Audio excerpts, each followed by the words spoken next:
Maranchery news update. UDF ഭരിക്കുന്ന വെളിയങ്കോട് പഞ്ചായത്തിൽ അഴിമതിയാണെന്ന് ആരോപിച്ച് LDF പഞ്ചായത്ത് ഓഫീസിലേക്ക് മാർച്ച് നടത്തി.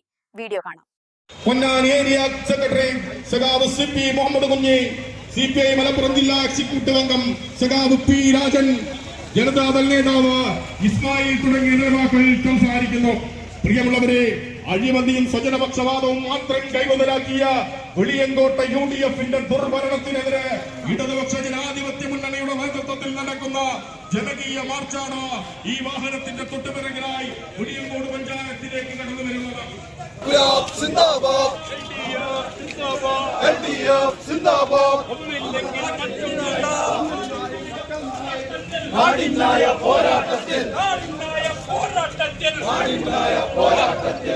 ചേരുക നാട്ടാരെ,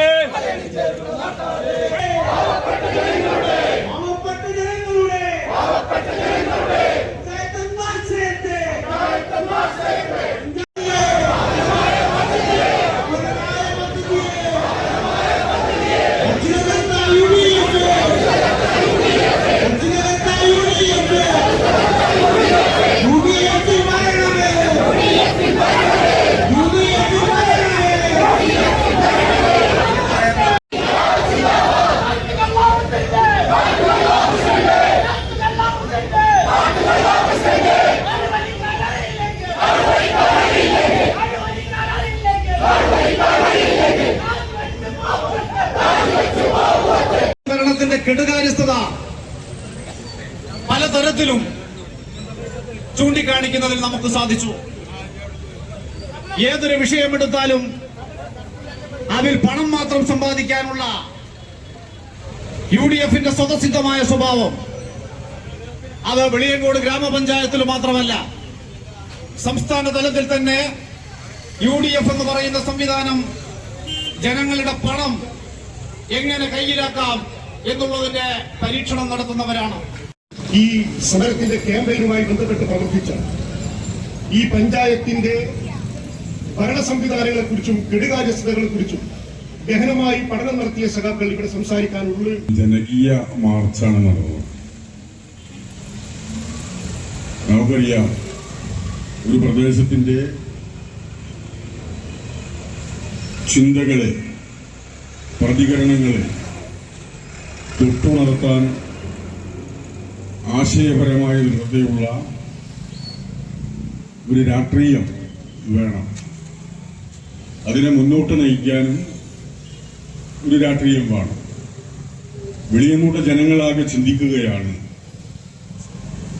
നമ്മുടെ രാജ്യത്ത് ഏറ്റവും ഫലപ്രദമായി പ്രവർത്തിക്കുന്ന ഒരു പ്രാദേശിക ഭരണകൂടം നേരത്തെ ഇങ്ങനെ ഉണ്ടായിരുന്നില്ലല്ലോ. നമ്മുടെ പഞ്ചായത്തുകളൊക്കെ എങ്ങനെയായിരുന്നു? പ്രമാണത്വത്തിന്റെ വാക്ചാതുരിക്ക് മുമ്പിൽ അല്ലെങ്കിൽ നിർദ്ദേശങ്ങൾക്ക് മുമ്പിൽ പഞ്ചപുച്ഛമടക്കി പ്രമാണിത്വത്തെ വാഴിക്കുന്ന രീതിയിലേക്ക് ഒരു സംവിധാനമായിരുന്നു. ആ സംവിധാനത്തെ ഇന്നീ കാണുന്ന രീതിയിലേക്ക് മാറ്റിയെടുക്കുന്നതിൽ ഇടതുപക്ഷ പ്രസ്ഥാനത്തിനുള്ള പങ്ക് എന്താണെന്ന് ഈ രാജ്യത്തെ ജനങ്ങൾക്ക് മുഴുവനും അറിയാം.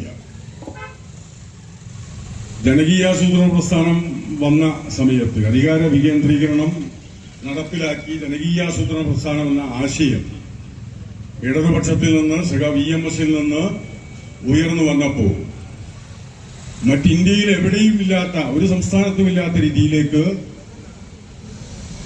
ആ സംവിധാനത്തെ ഹൃദയത്തിലേറ്റുകയും കട്ടി രാഷ്ട്രീയത്തിന് അതീതമായി, അവിടെ ഒരു രാഷ്ട്രീയ പ്രസ്ഥാനവുമില്ല, കട്ടി രാഷ്ട്രീയത്തിന് അതീതമായി ആ പ്രഖ്യാപനത്തെ ഏറ്റെടുക്കുകയും ചെയ്ത നാടാണ് നമ്മുടെ കേരളം. അപ്പൊ കേരളത്തിന്റെ ഈ ഗതിയിലേക്ക് ഇന്നിപ്പോ ഭരിക്കുന്ന തദ്ദേശ സ്വയംഭരണ സ്ഥാപനങ്ങളിലെ അധികാരികൾക്ക് മനസ്സിലാവാത്തത്,